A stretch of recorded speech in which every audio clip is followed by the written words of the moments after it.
Boa noite. Tá meio fraquinho, né? Mas depois tem mais leite, aí vocês tomam mais, fica mais forte. E dá uma boa noite direito. Então vamos falar uma boa noite direito? Boa noite. Agora sim. Meu nome é Simone. Atualmente eu estou na presidência da Casa do Caminho. E é com uma honra enorme que eu venho aqui apresentar, abrir esse Chá Fraterno, a 22ª edição do Chá Fraterno. Estar aqui, para mim, é algo que há alguns anos eu nunca sonhei, há uns anos atrás, que isso poderia acontecer. Para falar a verdade, até o ano passado, eu não pensava em estar aqui abrindo esse chá. Então, eu quero agradecer a presença de cada um de vocês. Muito obrigada. Eu quero agradecer a todos os trabalhadores da Casa do Caminho, porque esse chá só está acontecendo porque cada um deles se empenhou, se comprometeu e se envolveu, colocou amor. Se eu conseguisse, mas o ano que vem eu vou conseguir colocar aqui, filmando tudo.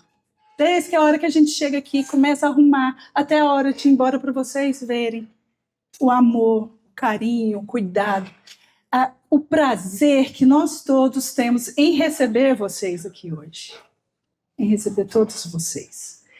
Bom, eu não sei se vocês todos já foram à Casa do Caminho, os que não foram estão todos convidados para irem conhecer, e os que já foram, faz favor de voltar. A gente vai ficar muito feliz de ter vocês lá. A Casa do Caminho tem 63 anos. Ela é uma jovem senhora, mas muito esbelta. Ela é linda. A Casa do Caminho hoje, ela tem trabalhos doutrinários maravilhosos. A evangelização, que começa no ventre e vai até perder de vista. Teve uma pessoa que foi lá, perguntou assim, mas até quando você tem evangelização? Até a pessoa partir para o plano espiritual, que aí lá é com eles, né? Aí continua a evangelização lá. Então, nós temos esse trabalho de evangelização, de palestras públicas, e temos um trabalho de assistência fraterna maravilhoso. Hoje nós temos em torno de 800 a 900 famílias cadastradas, que nós estamos assistindo. Não, claro, que não são todo mês, a gente não vai em 800 casas, mas eles são, o tempo todo a gente está assistindo essas pessoas. Nós fazemos sopa, a sopa fraterna, toda terça-feira, a partir de 13h lá na casa. Quem quiser ajudar, quem quiser ir lá, pode ir, está aberto. Aquilo é um tratamento para a gente, sabe? Servir o próximo. Às segundas-feiras nós temos as quentinhas. É lindo aquelas pessoas lá. Nas segundas-feiras, 14h30, tem o passe na casa, de 14h30 às 15h30, toda segunda-feira. Então, a casa está ali, sempre aberta, sempre esperando todos nós. E eu não sei se vocês viram ali, nós temos os livros da nossa querida Ana Teresa, e temos uma novidade. Cadê uma caneca? Tem uma canequinha? Eu não sei se vocês viram uma moça passando por aí com isso aqui, um avental, vocês viram? Pois é. Por que a gente tem o Empório Amigos do Caminho? A nossa lojinha. Essa ideia surgiu do seguinte: nossa casa está ficando pequena para evangelizar. Muito pequena, porque são muitas crianças. E tem muitas que querem, a gente não está tendo nem lugar mais.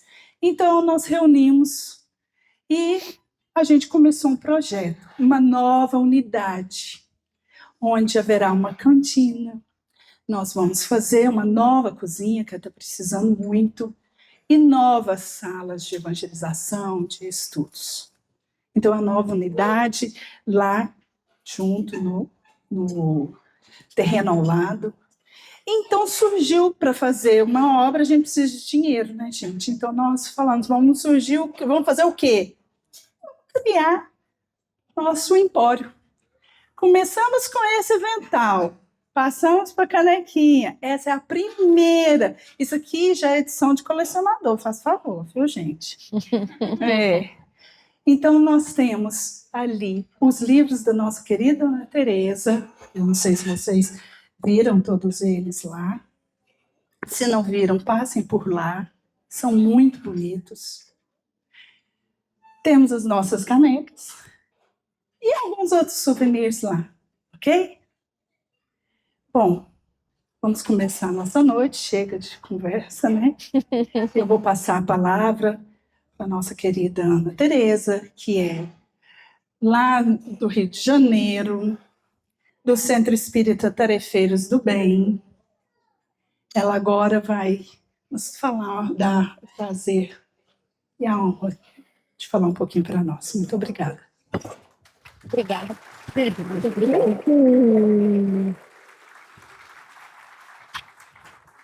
Então, boa noite, meus amigos. Quero escutar o boa noite de novo. Aliás, eu vim de logo ali, como é que não é assim que vocês falam? Logo ali, pertinho? Que vocês falam pertinho. Logo ali, pertinho do Rio de Janeiro. Eu estou me sentindo muito honrada de estar com vocês nessa noite em que vocês estão tão alegres. O povo vai gostar de comer, né, gente? Que alegria.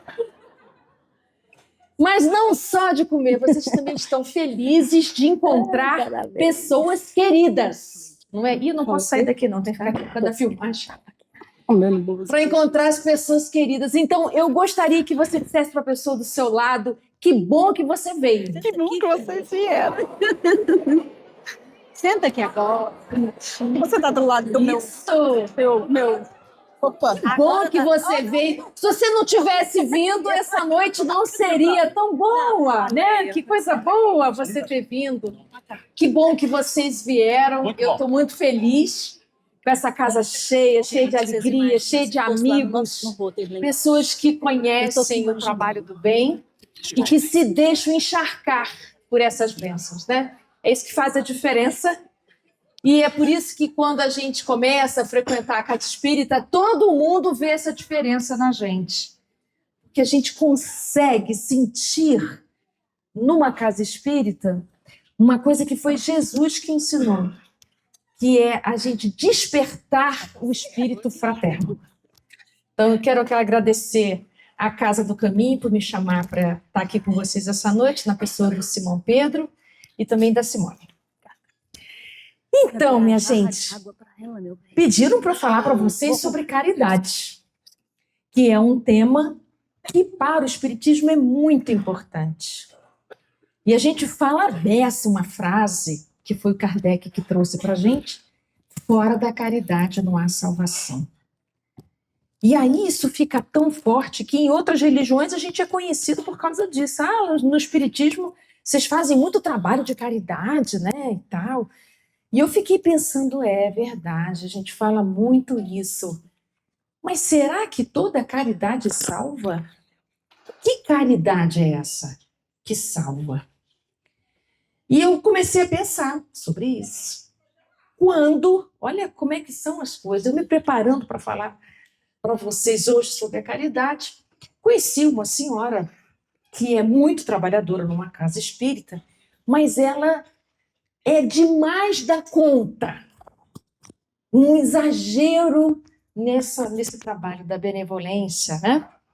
Da beneficência, a ponto de adoecer, a ponto de se exaurir. E eu fui conversando com ela assim, olha, por que precisa ser desse jeito, de você sofrer tanto no seu trabalho da caridade? Não, mas a gente tem que fazer a caridade. Não é assim?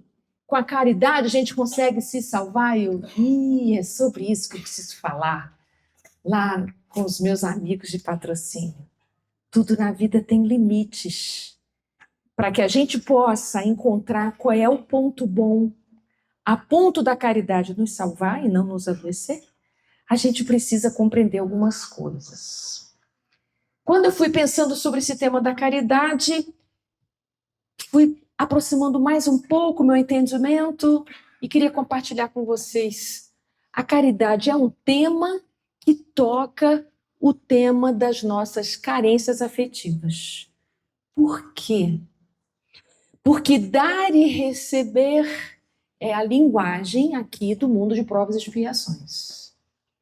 Mas nós precisamos aprender a dar e receber. A gente faz uma confusão com esse dar e receber. Ou a gente quer receber sem dar, ou a gente dá e tem dificuldade de receber, prefere não receber para não ter que dar. Então, a gente vai fazendo uma mistura com esse dar e receber. Dá com a intenção de receber uma outra coisa que não está dita, mas está subjacente. Então, nós temos algumas distorções no dar e receber. E até a oração de São Francisco, em que ele diz, é dando que recebe, é dando que se recebe, também já tem confusão com essa frase. Porque a gente entendeu essa frase de uma maneira material.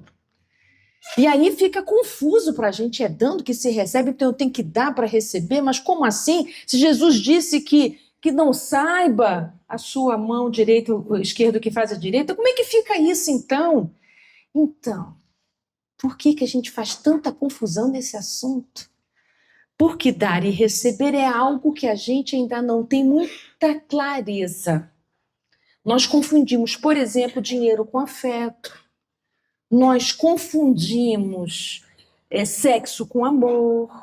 E fazemos várias confusões no dar e receber que vai desembocar no assunto da caridade.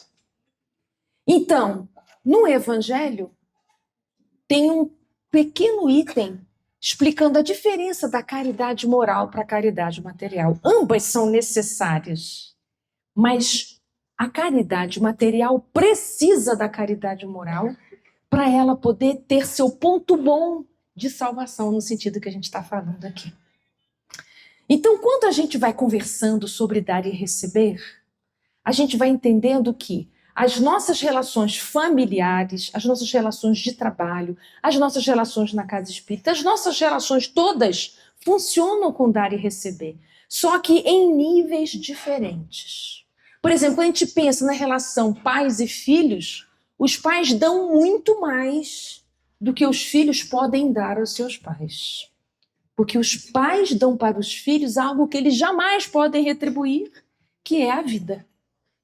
Então, por mais que a gente dê para os nossos pais, nunca vamos restituí-los 100%, porque não temos como dar para eles a vida que ele nos deu. Então, a gente equilibra um pouquinho isso quando a gente consegue ser mãe, quando a gente consegue ser pai. Então, a gente também experimenta esse lugar da doação. Mas quando Francisco de Assis diz, é dando que se recebe, ele está dando um detalhe importante sobre a experiência que a gente tem com o mundo espiritual. Vocês já experimentaram um momento em que você está muito, muito atordoado, muito preocupado, muito aflito, com pensamentos circulares, e aí você tem que fazer alguma tarefa, fazer alguma coisa para alguém, e você percebe que depois que você faz, você dá uma melhorada? Nossa, até melhorei daquela preocupação. Como é que foi que você melhorou? É que quando nós estamos nessas nossas complicações mentais, nós não temos espaço para a espiritualidade maior nos ajudar, nos inspirar, dar uma ideia nova. Quando você sai desse seu pensamento circular e você abre a porta, você oferece um pão, você vai dar uma cesta básica, você vai cortar uma cenoura para sopinha, você vai preencher quentinhas, enfim, aquele momento, aquele instante de fazer o leite da Lindomar, é isso? Que ela diz que todo ano não vai ter mais e tal, mas sempre tem e tal, enfim. No que você está fazendo aquilo, você quebra aquela frequência contínua da preocupação. Então, nesse sentido, a caridade salva. Nos salva de nós, nos salva das nossas neuroses, das nossas preocupações, das nossas aflições, das nossas ansiedades. Por quê? A tarefa objetiva da beneficência, seja ela qual for, ela traz a gente para uma coisa muito boa, que é trazer o nosso espírito para o presente. Sabe onde é que o nosso espírito fica andando? Nosso espírito adora viajar para o futuro e se preocupa e se angustia pelo que ainda não aconteceu. São as famosas ansiedades. Ou, às vezes, o nosso pensamento vai para onde? Para aquilo que já aconteceu e que você queria que tivesse sido diferente, mas não deu, já foi. Mas como é difícil para a gente ficar aqui, agora, nesse momento, não é? Nós estamos indo para lá ou para trás. Então, quando a gente faz o trabalho da caridade, acontece uma mágica. A gente fica presente. Esse estado de presença é altamente curativo para nós. No Evangelho, quando os Espíritos estão falando para nós sobre caridade, diz que sem caridade não há segurança. Olha que coisa interessante. A gente tem segurança social, segurança afetiva, segurança familiar quando a gente pratica caridade. Só que a gente conhece bastante a caridade concreta, né? Fazer coisas. E a gente vai conversar um pouquinho mais entendendo assim, não é só o fazer a sopa, é como você faz a sopa. E em nome de que você faz a sopa? Então, eu posso ser aquele que distribui o alimento, mas eu posso distribuir esse alimento com raiva, brabo, zangado, impaciente. Então, a caridade material, ela pede caridade moral também. Então, você pode cuidar de crianças e cuidar com grosseria, com rispidez. Então, tudo aquilo que a gente fizer precisa estar acompanhado de um certo estado de alma que seja propício à salvação. Trazendo isso para as palavras de Jesus, ele vai dizer assim: bem-aventurados os mansos, bem-aventurados os gentis. Porque quando a gente é manso, quando a gente é gentil, quando a gente é suave, não é passivo. A gentileza ela é muito ativa, a mansuetude, idem.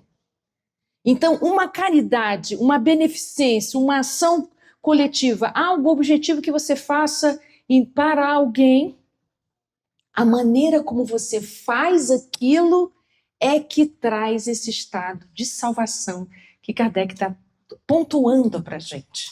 Então, bem-aventurados os mansos, porque eles herdarão a terra. A gente pode metaforizar.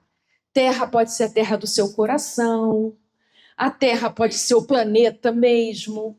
E por que Jesus diria herdar a terra? Para que a gente quer herdar a terra? Porque nós estamos num processo de crescimento e de transição planetária que estamos reencarnando nesse planeta. A gente pode melhorar isso, entender, nesse mundo de prova e expiação, porque existem outros. Nós vamos herdar, ou seja, tudo aquilo que a gente fizer hoje, amanhã a gente vai lidar com as consequências de tudo aquilo que a gente fizer hoje. Se a gente tratar a terra com mansuetude, teremos lugares melhor para a gente conviver, viver, trocar e seguir. Então, caridade é para nós. Claro que é com o outro, é para o outro. Se não tiver esse outro, a caridade não tem o menor sentido. Mas vocês entendem que é para nós? Por que é para nós especificamente? Porque na hora que você está doando alguma coisa, você está recebendo ao mesmo tempo. É por isso que Francisco de Assis disse, é dando que se recebe. Por quê? Porque quando você se abre para dar, você está tendo condições de receber também. É por isso que é bem-aventurados os misericordiosos, porque alcançarão misericórdia.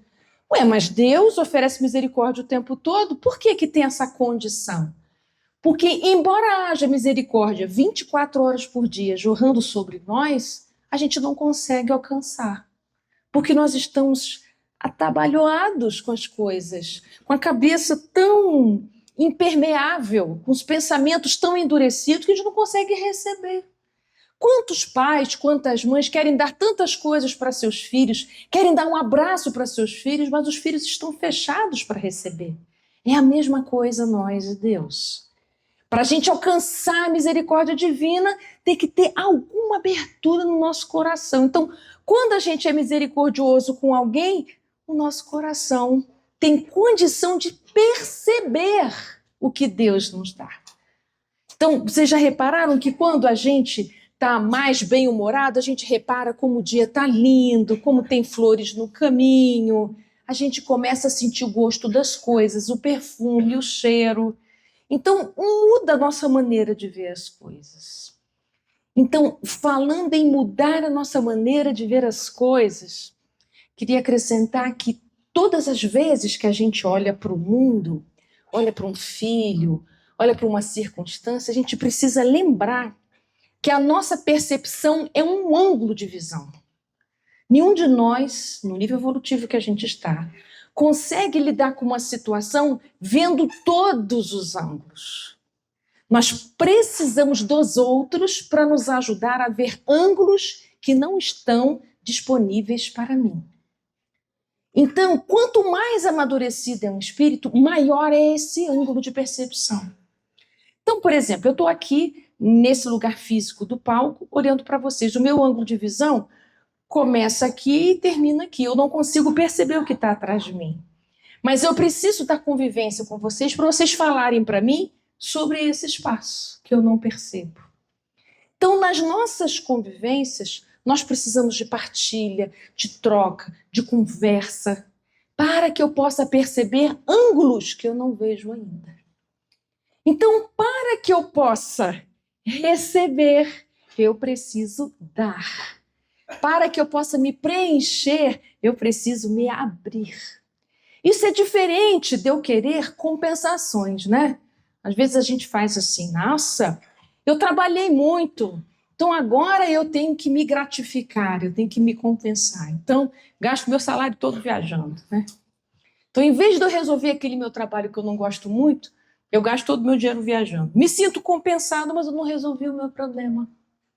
Então, a gente precisa entender que dar e receber não é isso, não. O que está acontecendo? Que em vez de eu resolver o meu dar e receber, eu estou querendo compensações. Porque a mesma alma que acredita em compensações é aquela que também acredita em punição. Então, a gente fica assim. Quando alguém fizer algum mal para a gente, eu quero que aquele seja bem punido. E quero que quando eu faço o bem, eu receba muitas compensações. Então, a nossa relação com Deus, ela é muito infantil nesse sentido. Porque a nossa relação dar e receber ainda está girando nessa sintonia. Então, para a gente poder mudar esse padrão, a gente começa entendendo isso. Não é algo que vem depois que você vai receber. É na hora que você dá que você já está recebendo. Sente como é bom na hora que você entrega um prato de comida para alguém que está com fome. O que você sente nesse instante? Na hora que você dá. Mesmo que essa pessoa não te fale nada de especial, mas quando você se encontra com o olhar desse outro, quando você dá o prato de comida, o que acontece com você nesse momento? É porque junto da sua mão tem outras mãos invisíveis que você não vê. Eu já contei isso em alguns momentos. Uma vez eu estava almoçando nesses restaurantes que ficam na calçada. Eu estava no intervalo do meu trabalho, eu tinha muitos pacientes para atender durante a tarde, fui rapidamente almoçar. Então eu estava na calçada acontece tudo, gente. Eu estava almoçando, de repente, sobre o meu prato tinha uma mão. Um prato que eu estava me servindo, de frango, sei lá. Apareceu uma mão, e aí eu acompanhei a mão, eu olhei os olhos assim, era uma pessoa dizendo assim, posso comer? Eu fiquei tão congelada na hora, né, que eu respondi sim com a cabeça, não consegui articular. E o meu marido, que estava na minha frente, falou assim, é a fome, tipo assim, deixa rolar, né? Eu, não, tá tudo certo. Gente, foi muito interessante. Ele levantou o braço para o garçom e disse assim, pode embrulhar para a viagem, por favor? Aí o garçom, meio sem graça, eu falei, não tem problema, eu pago a embalagem, deixa ele levar. E aí ele levou. me levou e eu não consegui mais almoçar. Eu comecei a chorar, fiquei desorganizada energeticamente, né, espiritualmente, e saí do restaurante, estava indo para o meu trabalho e fui pensando, meu Deus, eu preciso de ajuda porque eu não tenho condição para atender tanta gente hoje à tarde com esse meu coração apertado. Porque eu comecei a me sentir muito mal de ter o que comer e pessoas que não comem. O que uma pessoa precisa se sujeitar para conseguir comer? E como é que se pede isso? Como é que isso se dá? Eu me senti muito desconfortável. Eu não estava conseguindo me equilibrar novamente. Eu fui fazendo prece no caminho, pelo amor de Deus. Eu preciso de ajuda, preciso encontrar um pouco de equilíbrio.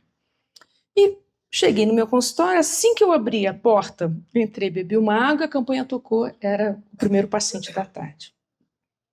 Quando eu abri a porta, essa pessoa que eu tinha que atender me abraçou com uma alegria sem fim, porque ele tinha conquistado uma coisa que a gente vinha trabalhado no encontro passado. E me agradeceu muito, trouxe um pacote de doce de leite, feliz e não sei o quê, e pensei eu comigo, vou dar alta para ele hoje. Ele está melhor do que eu, muito melhor do que eu. E, ao mesmo tempo, eu disse, obrigado, Deus, você atendeu as minhas preces. Veio alguém me dar um passe, porque ele me deu um abraço que me curou. Né? Eu entrei de novo num equilíbrio muito bom, consegui trabalhar o resto da tarde, e fui pensando, que interessante que é isso. O que é o dar e receber? O que é abrir a janela do dar e receber? A minha abertura se deu na hora que eu fiz a prece. Quando eu pedi ajuda, a ajuda vem. Mas eu só posso perceber a ajuda se eu me abro para conseguir perceber. E se a gente prestar mais atenção ainda, o tempo todo a gente está envolvido em dar e receber. O tempo todo. O tempo todo. A gente só precisa ter olhos de ver. Por isso que eu falei da perspectiva. Quanto mais magoado eu sou, quanto mais ressentido eu sou, mais esse ângulo se aperta. Quanto mais gentileza há no meu coração, quanto mais mansuetude, mais esse ângulo abre, mais condição de perceber coisas eu consigo. Nesse jogo de dar e receber, às vezes a gente encontra pessoas tão ressentidas, que chega uma hora que elas não querem mais receber. Porque receber significa eu ter que dar. Mas é verdade. Quando a gente recebe, a gente se sente constrangido a dar, mas não é um constrangimento ruim. Tanto é verdade que quando a gente começa a frequentar uma casa espírita e a gente melhora, a gente começa a querer trabalhar na casa. Como é que eu posso ajudar? A gente começa a pensar isso. Por quê? Porque receber nos endivida, e é mesmo. O amor de Cristo nos constrange, é isso que Paulo de Tarso fala para nós. Porque receber em abundância nos deixa pressionados a colaborar, a participar desse fluxo divino que nos envolve o tempo inteiro. A dificuldade seria aonde, então? Quando no meu ressentimento, eu não quero participar desse fluxo. Eu quero me sentir livre para eu dar quando eu quiser. Então, não me dê. Então, existem pessoas que na relação com a sua família, com os outros, nega tudo que a família tem para dar. Não consegue receber, porque assim se retira do fluxo de ter que fazer parte do dar e receber. Só que vai ressecando por dentro, vai adoecendo sem perceber, vai chegando no isolamento. Aí vem a frase, olha, mas fora da caridade não há salvação. Ou seja, é preciso você abrir o seu coração para você se salvar. Então, para a gente começar a entender essa dinâmica divina, a gente precisa sair desse lugar meio matemático. Então, no Evangelho eu recolhi algumas pistas. Por exemplo, eu recolhi no capítulo 13 do Evangelho, não sabe a mão esquerda o que faz a direita, que os Espíritos dizem assim, que é preciso sabedoria para descobrir quando saber calar, quando ser surdo e quando ser cego para circunstâncias de desdém. Então, é uma dica que os Espíritos dizem assim, isso é caridade. Olha que interessante. Caridade é eu doar alguma coisa, sim, mas também quando eu tenho sabedoria de saber calar, de saber ser surdo, saber ser cego, para que a violência não se estabeleça nas minhas relações, para que eu não seja reativo, para que eu não colabore com um ambiente que está adoecido. Então, saber calar, saber ser surdo e cego para aqueles que desdenham, desqualificam, diminuem, escarnecem, ironizam, é caridade também. Então, olha como é que os Espíritos estão ampliando o conceito de caridade. É para além da sua ação específica objetiva. Está falando da sua maneira de se relacionar.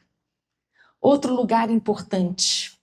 No capítulo 16, não servir a Deus é mamon, né? A gente não pode servir a valores materiais e espirituais da mesma maneira nem simultaneamente. Então, são valores, muitas vezes, ou quase sempre em oposição. Nesse capítulo, os Espíritos estão esclarecendo a gente sobre o apego aos bens materiais. E aí os Espíritos esclarecem assim, cuidado com a prodigalidade exagerada.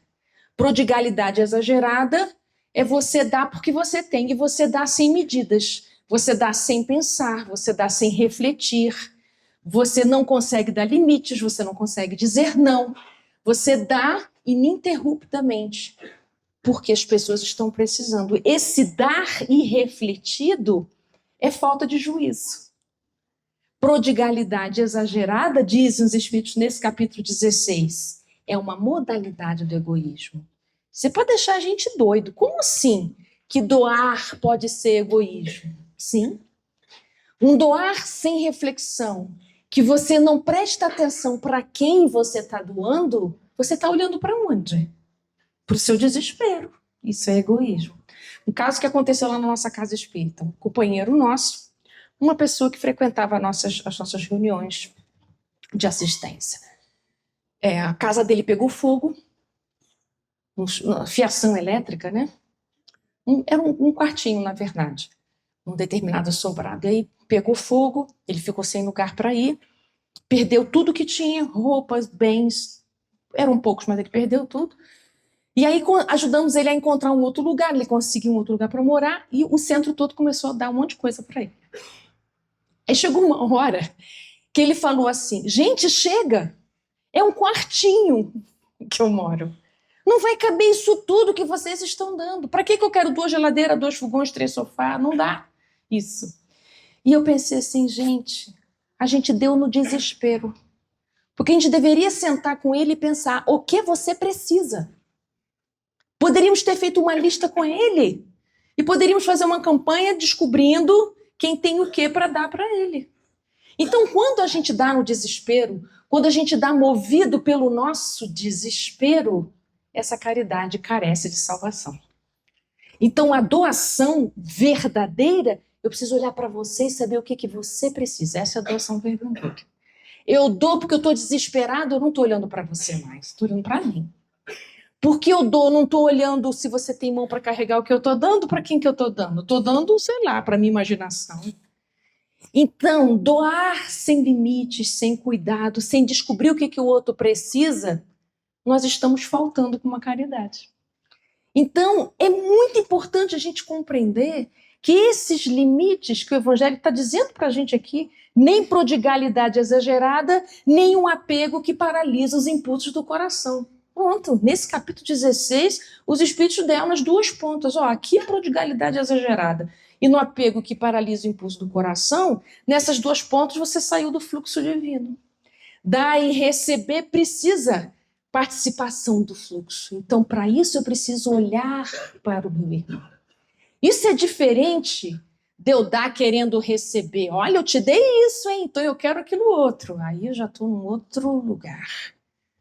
O que eu estou querendo dizer é, para você entender que a sua maneira de dar, ela tem tanto valor ou mais do que aquilo efetivamente que você está dando. Às vezes, a gente tem para dar, mas aquela pessoa precisa experimentar o esforço de conquistar. Então, certa vez eu conheci um trabalho numa casa espírita muito bacana. Eles faziam bazar com os assistidos, Mas eles não davam os sapatos, bolsas e coisa. O bazar era assim, era 10 centavos a bolsa, 5 centavos o sapato, era super baratinho, mas tudo custava alguma coisa. E eles foram percebendo que os pais de família se sentiam muito bem quando se sentiam capazes de adquirir aqueles bens. Eu achei interessante a maneira como eles faziam as coisas, sabe? Ou então trocavam aquilo que eles iam adquirir no bazar por alguma tarefa. Por exemplo, um deles ia trabalhar no bazar de manhã, o outro ia trabalhar à tarde, o outro ia ajudar a separar os mantimentos, o outro ia ajudar a separar os sapatos. Ou seja, de maneira que os assistidos participavam do trabalho de doação. Então, é muito importante a gente entender que aquele que recebe também precisa se sentir digno de receber, para que a gente não faça com que esse outro se sinta menor do que nós que estamos dando. Então, quem dá muito precisa prestar atenção se esse doar tem alguma intenção da superioridade. Então, a gente precisa encontrar esse ponto, né? Justo. Então, com isso, aí eu queria que ligasse aqui. Douglas, você pode ligar aqui para mim? Queria mostrar para vocês um slide. É ele que vai ligar. Isso. Eu mostrei esses slides lá no Congresso de Uberlândia para poder falar sobre a caridade. Porque eu me baseei nas bem-aventuranças, principalmente dessa, bem-aventurados os mansos, para poder falar desse assunto. Essa trilha que aparece, essa cidade, que é no sul da França, é uma trilha que leva para a gruta onde dizem que Maria Madalena se refugiou até o final dos seus dias. Segundo o livro Boa Nova, os fins, o final da vida, né, os últimos dias de Maria Madalena não foi nada aqui, foi lá em Éfeso.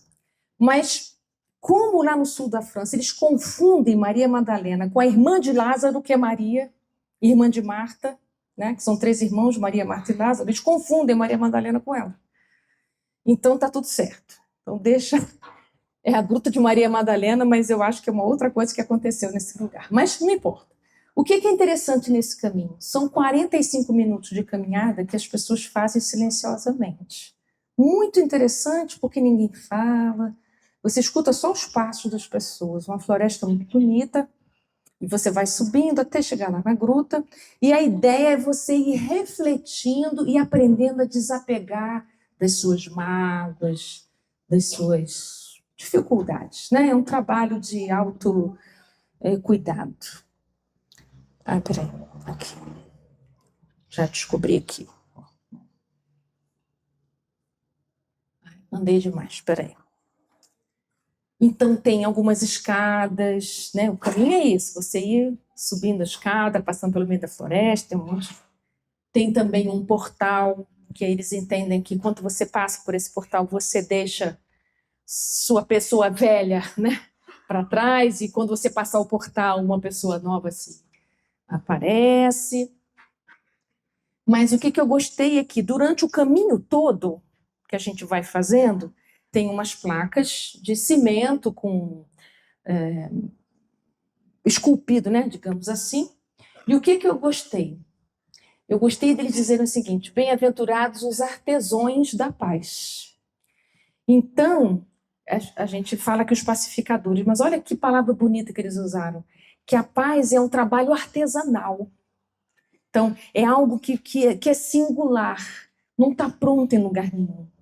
Então, em cada lugar a gente constrói a paz, a gente faz a paz. Então, eu gostei deles terem usado esse termo, né? Porque assim que serão chamados filhos de Deus, bem-aventurados aqueles que são perseguidos pela justiça, porque deles é o reino dos céus. A outra placa que eu gostei é essa, porque ele disse assim: bem-aventurados os doces. Espera que aqui tem uma... meu Deus, não sei onde é que é. É aqui. Aqui. Bem-aventurados os doces. Eu gostei desse termo, bem-aventurados os mansos. Porque se a gente falar assim, bem-aventurados os doces, eu gostei dessa palavra para poder nos ajudar a pensar. Será que a nossa palavra é doce para com as pessoas que a gente convive na nossa família? Isso é caridade. O que acontece é que nas nossas famílias é justamente o lugar onde a gente não é doce, é onde a gente é muito amargo, muito ácido. Então, a proposta de Jesus, bem-aventurados os mansos, porque eles herdarão a terra, bem-aventurados os doces, que você possa ser doce. E, inclusive, ensinar os seus filhos a serem doces. Né? Meu filho, você pode falar melhor isso que você está dizendo. Né? Você está querendo açúcar? Me dá açúcar, Mas, meu filho, você pode pedir esse açúcar melhor. Então, esse processo educativo, eu estou aproximando ao que Jesus está dizendo. Bem-aventurados os doces. Nós vamos reencarnar com essas pessoas outra vez. Quanto mais eu cultivo a doçura, mais doce fica a nossa convivência, melhor as nossas experiências posteriores. Então, existe sempre um modo doce de eu poder dizer as mesmas coisas que eu digo de maneira grosseira, de maneira irônica, de uma maneira sarcástica. Então, nós precisamos começar a retirar os modos violentos de viver nas nossas famílias que a gente naturaliza. Então, pensando nisso, nessas possibilidades da gente ter uma maneira mais doce, né, de viver, deixa eu ver aqui. Eu pensei no seguinte, deixa eu só aumentar aqui o tamanho. Esse é o capítulo do livro, esse livro azul, Caminha que a Vida Te Encontra, pensando no quanto que a gente precisa melhorar, o quanto que a gente precisa ter mais caridade nas nossas famílias, nos nossos relacionamentos afetivos. Eu escrevi esse capítulo no livro Caminho que a Vida Te Encontra, que eu acho que é o 6, em que eu percebi, eu dei esse nome de como a gente pode ser violento sem saber que está sendo violento. Porque a gente naturaliza as maneiras de falar, de conviver, e a gente até acha graça, acha engraçado, a gente acha comum, a gente acha que é isso mesmo, mas vocês vão perceber, nos exemplos que eu vou dar, como que a maneira violenta ela é uma maneira que rompe com a lei de fraternidade, com a lei de igualdade. Então, por exemplo, eu pensei em 10 faces violentas, mas deve ter 15, 20, 30, tá? Então, eu vou apresentar essas 10 rapidinho, para a gente já ir terminando, mas o que eu queria nisso é que, ao vocês se tornarem conscientes disso, começasse a trazer um pouco mais de doçura e poder não contracenar com as falas violentas que, porventura, possam estar na experiência de vocês, no trabalho, em casa, ou em qualquer lugar. Então, primeiro eu trouxe uma frase da comunicação não violenta, que é uma abordagem importante, que vem de um inglês, Marshall Rosenberg, que diz para a gente que todo ato violento é uma expressão trágica de uma necessidade não atendida. São necessidades da nossa alma que não estão sendo atendidas. Isso faz a gente se tornar violento sem a gente perceber. Né? Então, a primeira coisa são as afirmações irônicas, e eu acho até que está melhorando isso, mas era muito comum a gente dizer assim, não entendeu o que é que eu desenhe? Né? Como se a pessoa precisasse de uma coisa gráfica para poder entender, ela deveria entender, mas ela não entende. Em vez de explicar de uma maneira melhor, eu digo para ela, você é tão burro que eu tenho que desenhar para você entender. Né? Então, quer que eu desenhe? Outra maneira que a ironia faz, é muito importante saber que a ironia esteriliza as relações, viu?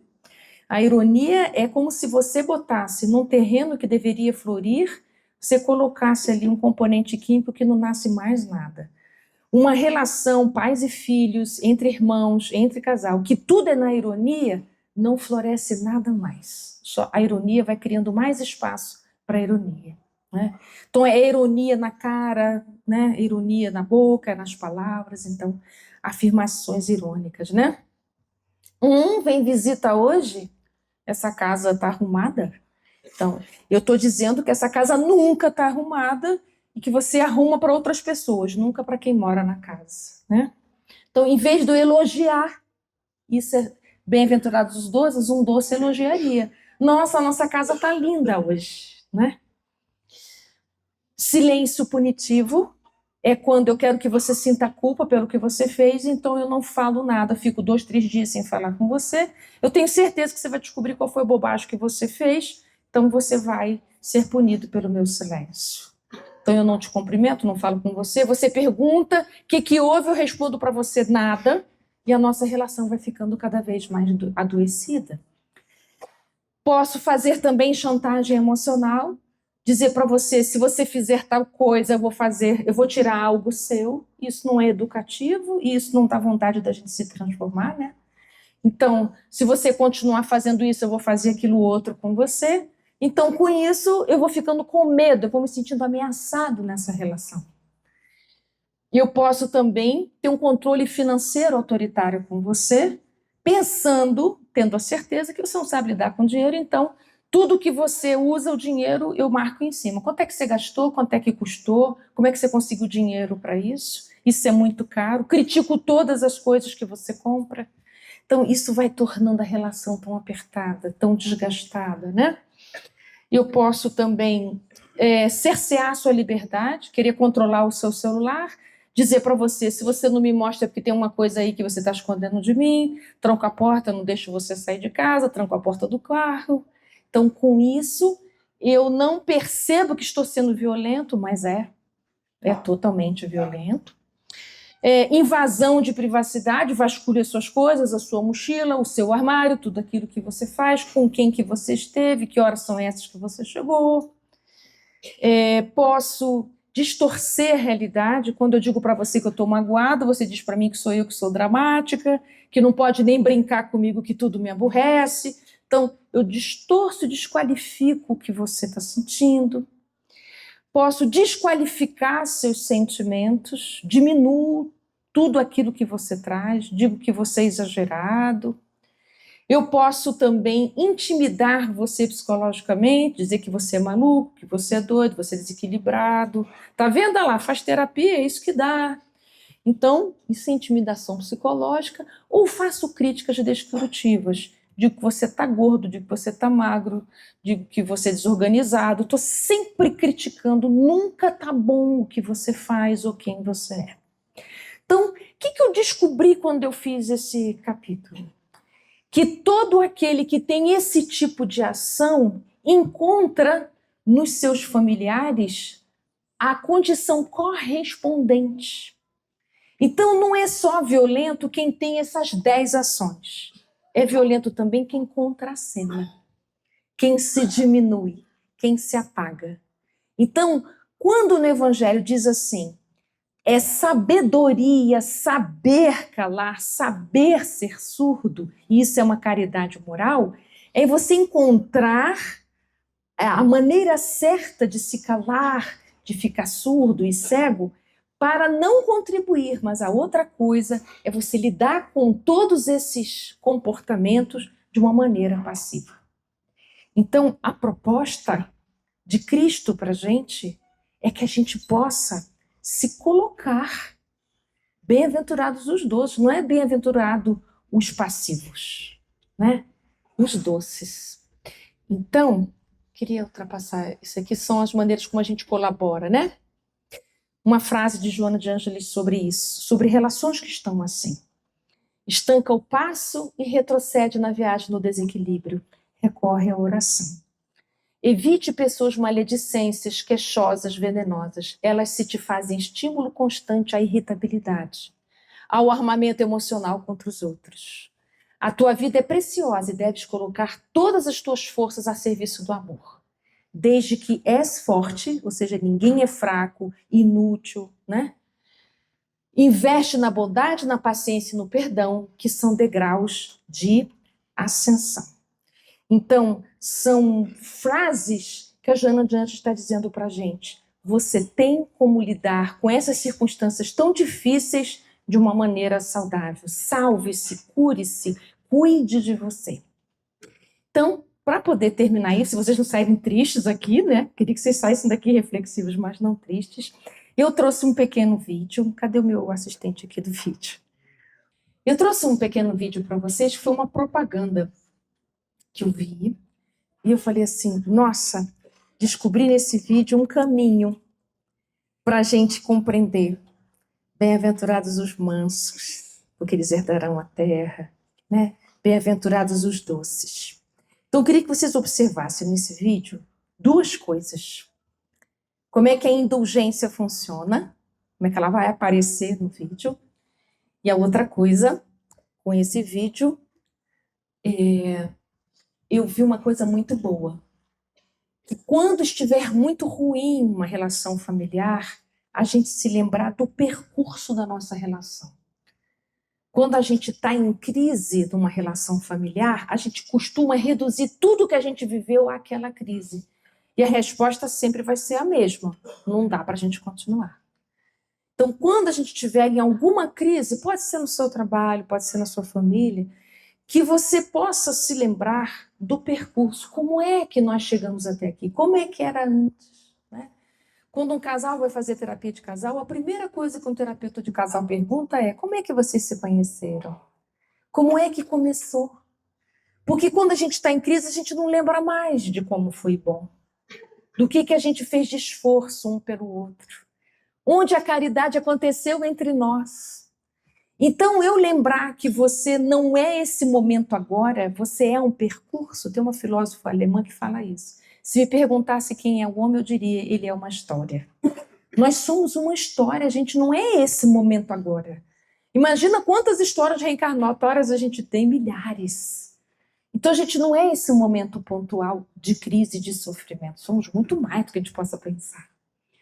Então, nesse filme, eu vi que olhar para o percurso, se lembrar de quem a gente foi, nos ajuda a sair dos nossos torvelinhos e das nossas aflições.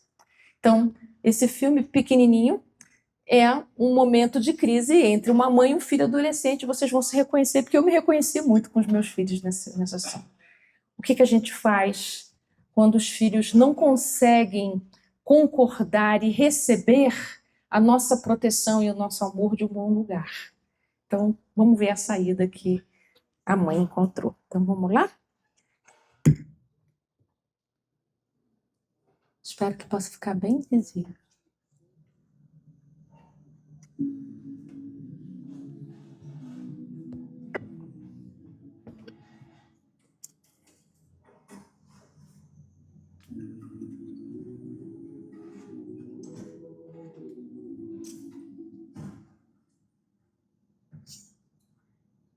Sim.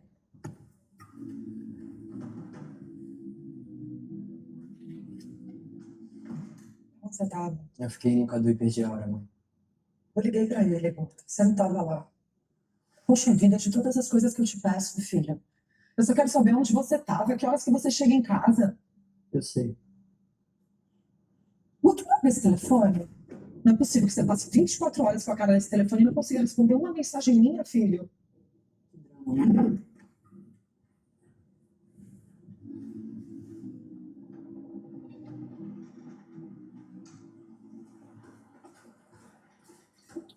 Vou tirar seu telefone por um mês pra você ver o drama. Tira então. Quer tirar meu celular? Tira. Quer me deixar de castigo? Deixa, mãe.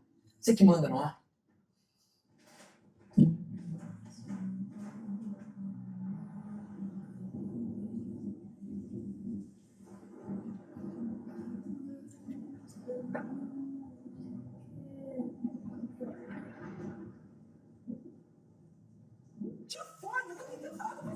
Quero.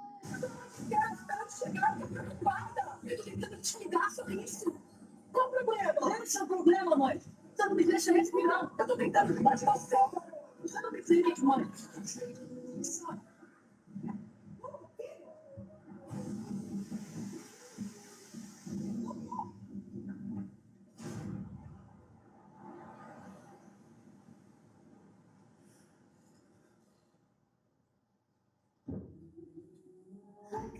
Say I like it like that, like it like that.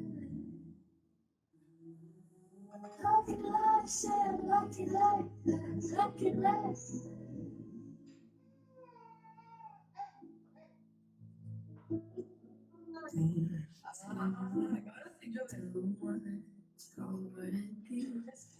Respira, calma, calma, calma. Oh,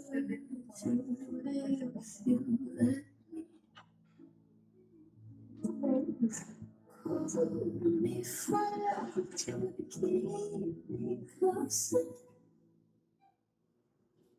I know I is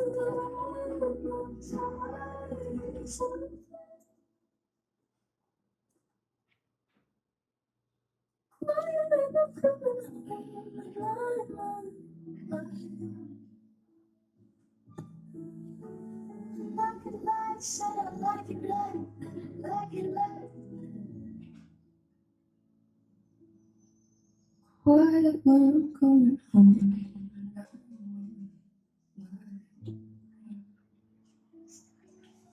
Like the light, said I like it like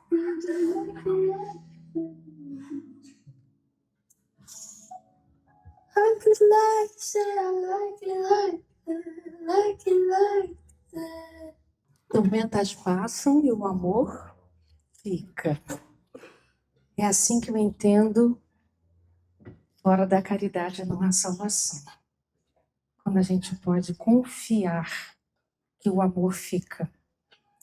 Eu gostaria de terminar com a frase em que os espíritos dizem que a caridade inspira e sustenta a nossa fé.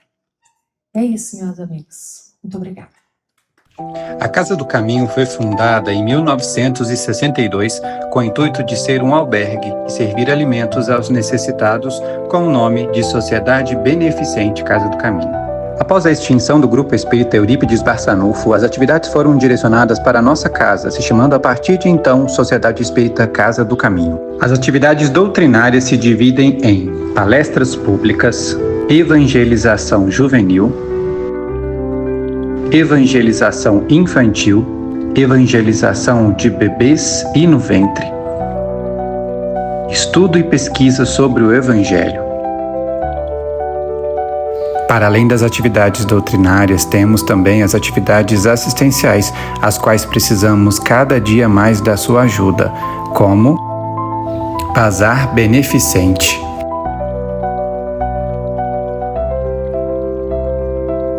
Quentinhas,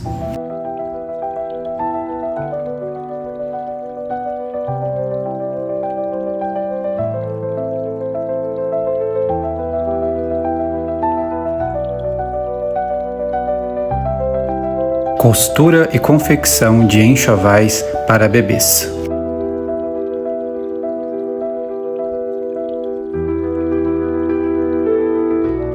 Arrecadação e distribuição de cestas básicas.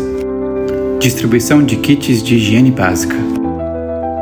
Distribuição de kits de verduras. Entrega de sopa fraterna. Doação de pães e leite. Para que esses trabalhos continuem, precisamos da sua ajuda. Venha trabalhar conosco ou ser um doador associado.